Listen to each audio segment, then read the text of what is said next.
Okay, so we're gonna walk to Lungomare, which is the expat and like beach area here in Albania. It's got the boardwalk. So I'm gonna go down here and get a beer after working today and take you guys with me. I wanted to tell you guys about Albanians.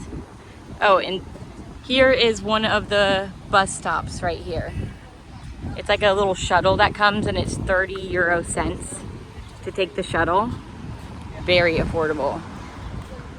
I feel like that's how it is in most of the countries I've been in. It's like 50 cents USD to get anywhere. I love that about these countries. So pretty. So yeah, I want to talk about Albanians because I feel like everyone I've talked to who's been in Albania tend to say that Albanians are rude and they're mean. And it's just not true in my experience. Albanians don't look at everyone they see and put a big smile on their face. If they don't know you, they just look at you. Someone said actually that there's something called the Albanian stare, which makes me laugh because people do stare at you. But honestly, I've kind of liked it because it gets exhausting walking down the street for me and then just smiling at everyone you see. Like, hi. It feels like this obligatory false kindness, you know, and I just don't like it. I've gotten comfortable with just having a straight face. It's great for me. But yeah, and then I've heard a lot of people say that Albanians rip you off, when that's not true either. What's happening is that the Albanian currency, the lek, is pretty similar to the euro, but it's not right on the dot. Like 93 lek is like 1 euro or something like that. Don't quote me. I'm just giving an example. So if people use euro, yes, they're calculating that they should be getting more money back, but Albanians are just calling it even. But they're not trying to rip you off. They're just not going to do all the extra mental math and pay you down to the cent. That's just not how it works here. They round up, you know? But some people perceive that as being ripped off, which, I don't know. It's not true. Come with lek. You know, that's what I do. I just pay in the currency that they have. And that's it. There's KFC. I went and got some waffle fries yesterday or a couple days ago. It was nice to taste something that was familiar, like from the US. They charge you for every single condiment now.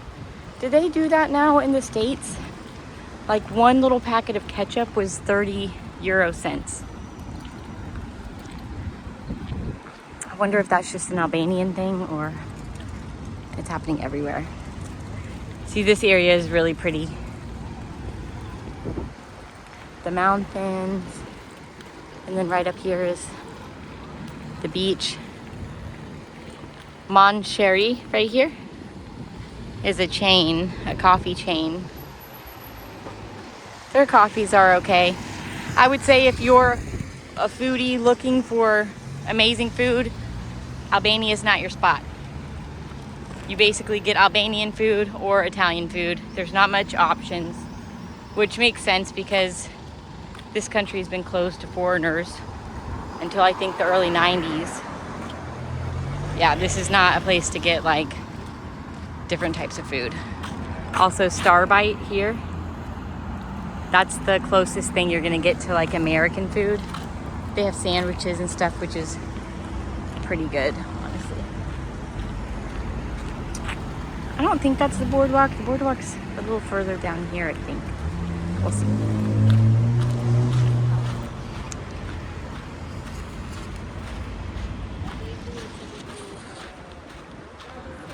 So yeah, Albania is a great country. I think people are just used to different expectations. But I've liked it a lot. For me, it's been a really easy country, especially after being in Asia for so long, like over 2 years.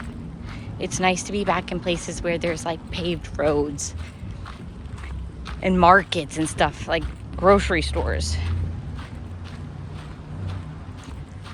So yeah, I'm happy to be around this time again.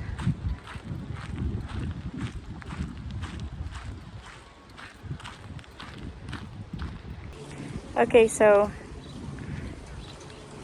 here are some places that you can go. There's a WhatsApp and Instagram. But yeah, here's the beginning of the boardwalk. And look how beautiful the ocean is. Oh my gosh, it smells so good. With all the mountains. It's pretty long. Let's go all the way to that side. But about the middle of this is a place called Lungomare. Again, it's where a lot of foreigners live. If I were staying here for a long time, I would book a place here. But it is so expensive right now. I do not recommend coming to Bye, friend. Europe this time of year. Nope, everything's just double. Period. Oh, cool, there's a little beach bar.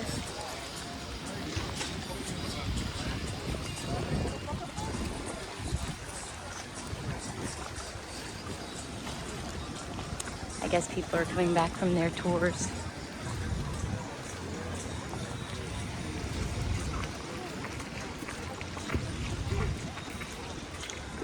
I would say if you want to live outside the US, one of the easiest things to do is to become an English teacher. It's a skill you already have, and there's so many apps that you can use, like Preply is the one I use, but then there's iChat, italki, and then if you're actually a certified or a professional teacher, there's some really nice apps that you can use that pay you like, I don't know, $2,000 a month, maybe more, which is a lot of money living outside the US. Typical rent here, if you sign a 1-year lease, is about $400 or $450 a month. You can find cheaper or better depending on what you're looking for. And then food is so inexpensive. Like I went to buy my breakfast today, 2 eggs, tomato, avocado, red bell pepper. And I think that was it, and it was like $2. Every single time I go to the market to get food, which usually is just a lot of vegetables, yeah, $1 or $2. It's so great. Oh look, I wonder if that's lit up at night.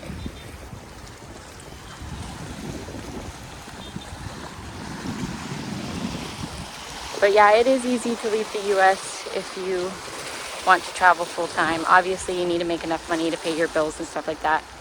But thankfully, I didn't have any bills back home, so all the money that I make is spent on just living daily life here. I'm going to Italy next for 3 months, and that's going to be a little different. I was looking at places to stay in Rome. I would love to stay in Rome for 3 months. But man, we're talking, I think it was $2,400 a month. Actually, was it? It was either that or $1,200. I know that's a big difference, but I can't remember. But yeah, it was super expensive if I want to get a little place with a kitchen. I used to think to myself, that's too expensive. But now I'm not fighting with reality anymore. Instead of judging it being expensive, I'm just asking myself, how do I make it happen? And I'm telling you, it's like confirmation bias in your brain.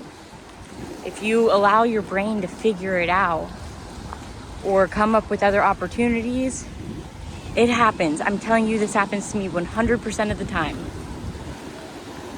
So maybe it's not Rome. Maybe I go somewhere else in Italy. And I teach a lot of Italian students actually, and they've been giving me some ideas of where to go, but yeah, I'm staying open to it. I still have 2 months left here in Albania. And then I'm going to be taking a boat probably from around here. And then they just take you to the southern tip of Italy. It's awesome. It's going to be so nice to do that instead of flying. I'm tired of flying everywhere.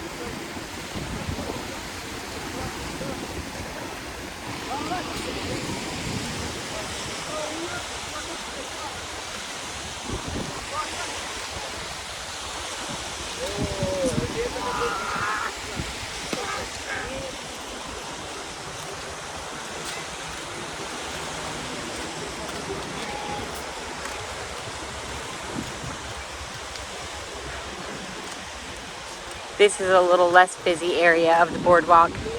If you look like over here, that's where they have like umbrellas and seats and stuff like that. I don't really like the sand here though because it's kind of dark and brown. Looks a little dirty. Vlora is definitely not the nicest place for beach. If you want like nice beaches, you want to go to Dermi or Soranda is another good place.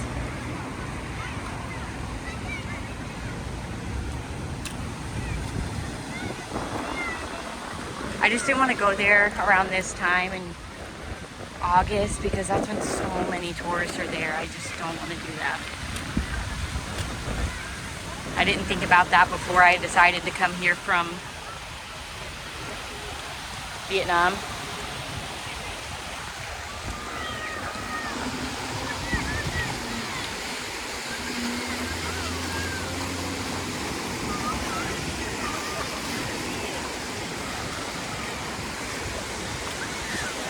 Hindsight, I probably would have gone to China instead for a little bit and waited for the season to go out, but yeah, hindsight's 2020. I was just explaining to one of my English students what hindsight 2020 was, or what it meant. That was tough. It obviously depends on their level, but sometimes it's really hard to explain idioms and metaphors.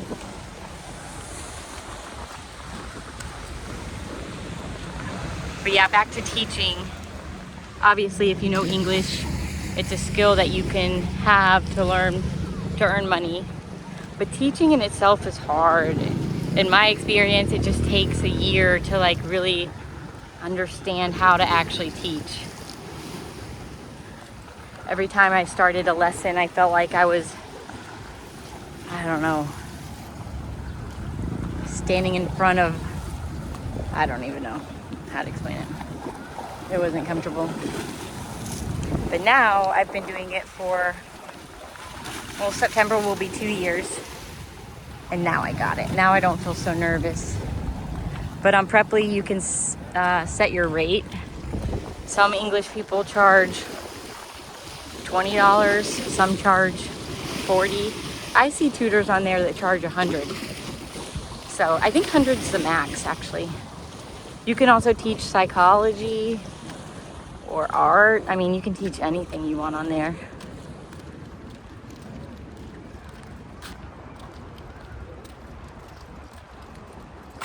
Okay, so these are where a lot of apartments are, which are really nice. This time of year, it's pretty expensive.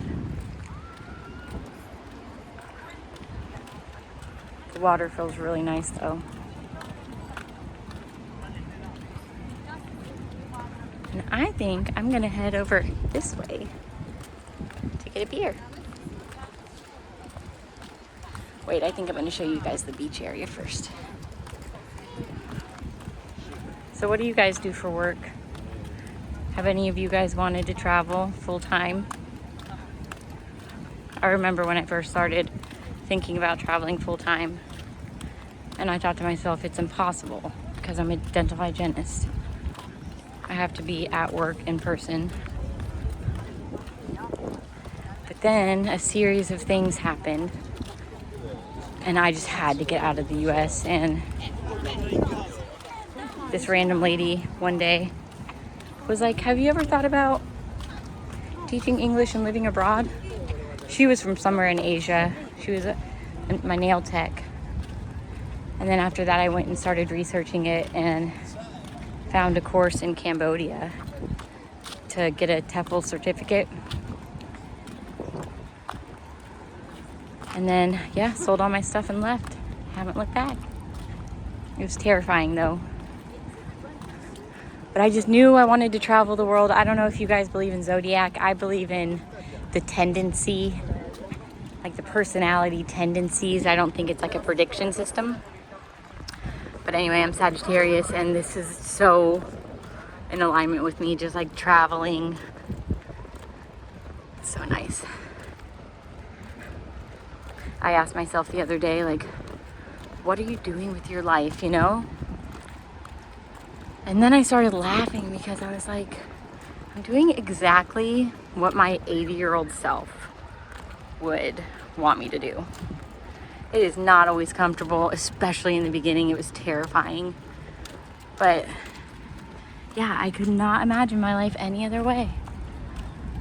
My carry-on suitcase, meeting different people in different countries, and then leaving.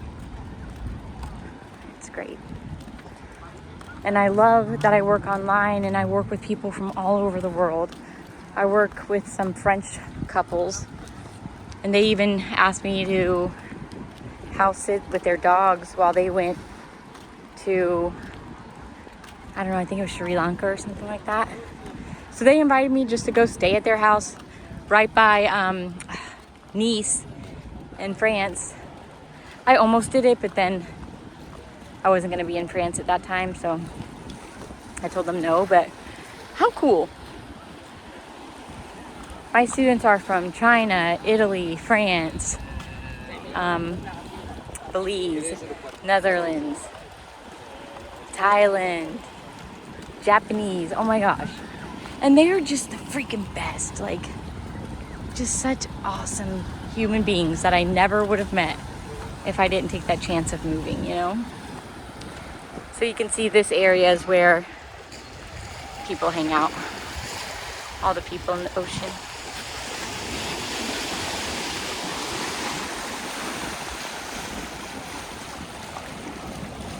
Again, this water is nothing like in Saranda or in like, probably it's an hour or hour and a half south of where I am. Which I might go before I go to Italy. I haven't quite decided what I want to do after my apartment lease thing is up, because that's October 9th. It's August 8th, so I might go down to Saranda since it won't be high season anymore. I also might just move to a different apartment down here by the beach since it will be half the price. Yeah, I don't know yet.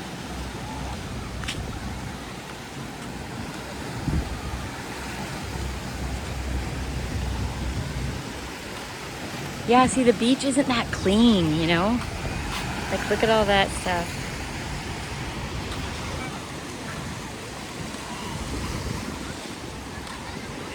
I know in the southern parts of Albania, it's like,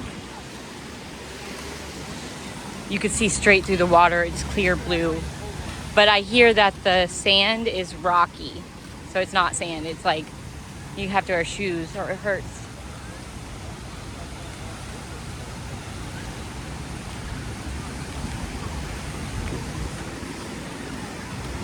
And I heard that it's about 20 euro to rent a set of chairs over here for the day. But I don't see anywhere you can buy drinks and stuff. So I don't know if I'd want to do that all day. But okay, now I'm at my little beer shop. I think I've been to this one before. The beer's pretty good here. And it's like €2.50. So I'm gonna go over here. I hope you guys have a wonderful day, and I'll see you next time. Bye bye.